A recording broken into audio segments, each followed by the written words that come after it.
Taylor Molly. Tony Steinberg, brave 7th grade Viking warrior.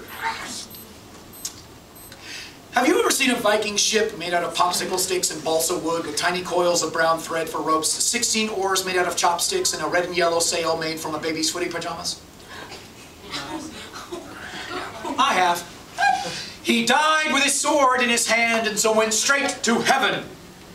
The Vikings sometimes buried their bravest warriors in ships or set them adrift and on fire, a floating island of flames. The soul of the brave warrior rising slowly with the smoke. To understand life in Scandinavia in the Middle Ages, you must understand the Viking ship. So here's the assignment. The class must build me a miniature Viking ship. You have 1 month, and you must all work together, like Vikings. These projects are what I'm known for as a teacher. Like the Egyptian Pyramid project. Have you ever seen a family of 4 standing around a card table after dinner, each one holding one triangular side of a miniature pyramid until the glue dried? Oh, I did. I haven't either. But Mrs. Steinberg said it took 90 minutes. And even with the little brother on one side saying, "This is dumb, this is stupid, Tony. You're going to fail this project. If I get Mr. Molly next year, my pyramid is going to be so much better than this." And then Tony on the other side saying, shut up, you little freak. No, you keep holding your side. I swear I'm going to kill you when this glue dries." It was the best family time they'd spent together since Christmas. He died with his sword in his hand and so went straight to heaven, which the Vikings called Valhalla. Mr. Molly, if it's true that you would go straight to Valhalla if you died with your sword in your hand, then if you were an old Viking and you were about to die of old age, could you keep your sword right by your bed so if you felt like you're going to die, you could reach out and grab it? I don't know if the gods would fall for that, but it sounds like a pretty good idea to me. Tony was out for a month before we heard what was wrong.